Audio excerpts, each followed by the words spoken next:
Bismillahirrahmanirrahim. Assalamualaikum warahmatullahi wabarakatuh dan salam sejahtera. Okey, topik seterusnya adalah 7 salah faham tentang saham. Okey, kita nak perbetulkan beberapa salah tanggapan masyarakat tentang saham, tentang trading stock.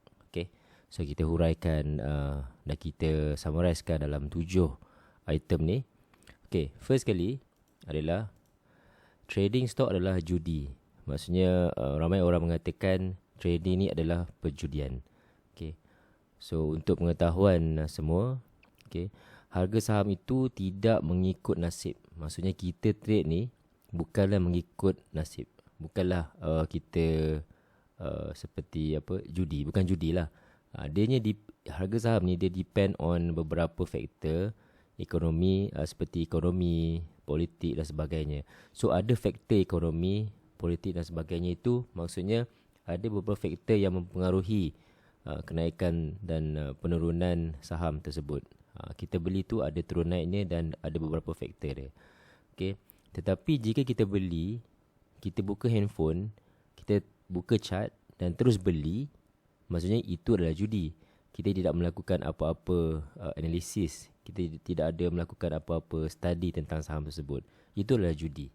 Okay, tanpa judi maksudnya kita melakukan jual beli saham itu dengan orang kata analisis yang tertentu. Okay, alright. Nombor 2, trade stock dapat jadi jutawan segera. Ramai orang cakap jomlah jadi trader. Trader boleh jadi jutawan. Alright, semua cakap macam tu kan. Trade stock tu dia macam kita bisnes. Ianya adalah seperti businessman lah, kita berniaga, ada untung dan ada ruginya. Alright. Okay, apakah dimaksudkan dengan untung rugi? Alright. Maksudnya kita boleh menghasilkan profit, duit, wang ringgit, dan dalam masa sama kita juga dapat kehilangan kita punya duit. Kita boleh loss. Kita boleh untung yang banyak dan kita juga boleh rugi. Okay. Semuanya bergantung kepada apa yang kita belajar dan pengalaman kita dalam trading lah. So tanpa ilmu dan tanpa pengalaman kita tidak akan dapat profit yang agak tinggi. Okey, yang ketiga trading adalah hanya untuk orang-orang kaya dan elit. Ianya tidak betul kerana orang elit ni akan trade dengan modal yang sangat-sangat tinggi ataupun sangat banyak.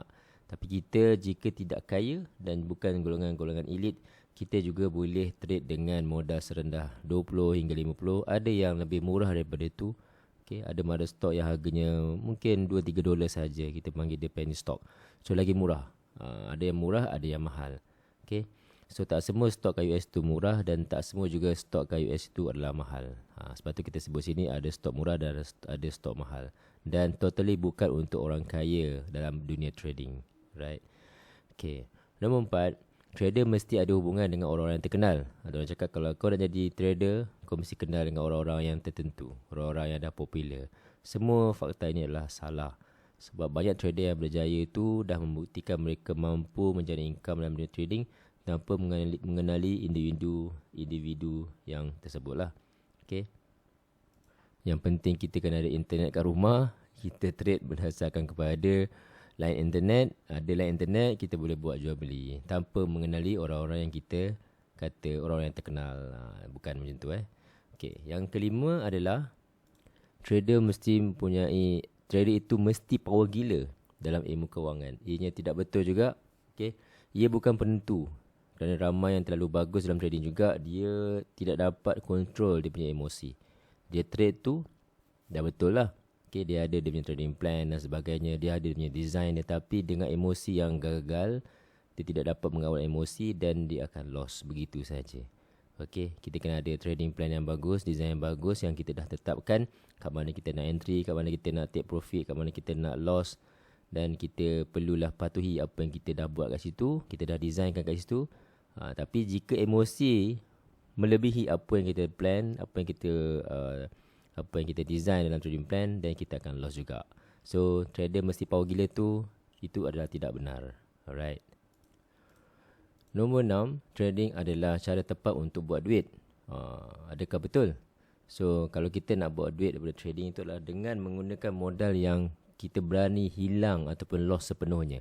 Jika kita ada $50, kita mampu untuk loss $50, mampu untuk loss $20. Tapi kita juga menggunakan duit lebihan dan bukan duit simpanan dan duit harian kita.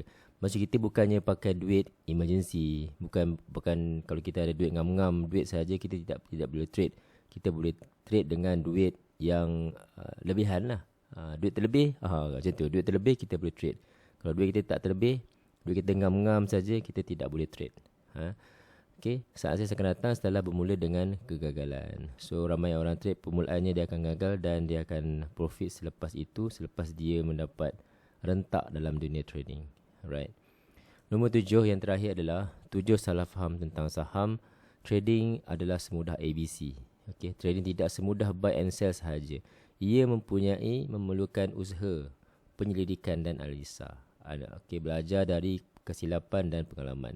Maksudnya kalau kita nak trade semudah ABC, jika kita sudah ada kita punya trading plan, kita sudah ada kat mana kita nak beli, sebab nak beli, dan ketika kita dah beli kita tahu dah kat mana TP dan kat mana stop loss, ianya memang mudah. Tapi kalau kita tidak melakukan study, tak melakukan analisis ataupun technical analysis yang kita dah lukis-lukis tu kita tak buat, dan ianya bukan semudah ABC. Ianya menjadi semudah ABC jika beli, buka handphone, tengok chart, terus beli, itu semudah ABC. Tapi itu dia panggil judi. Kita tidak berjudi dalam trading. Okay, kita melakukan analisis, proper analisis, okay, penyelidikan dan sebagainya untuk kita beli ataupun kita jual stok tersebut. So trading adalah semudah ABC tu betul, dan ada juga yang tidak betul. Okay.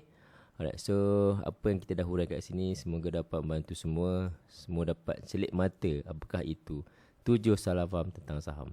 Alright. Okay, thank you. Bye-bye.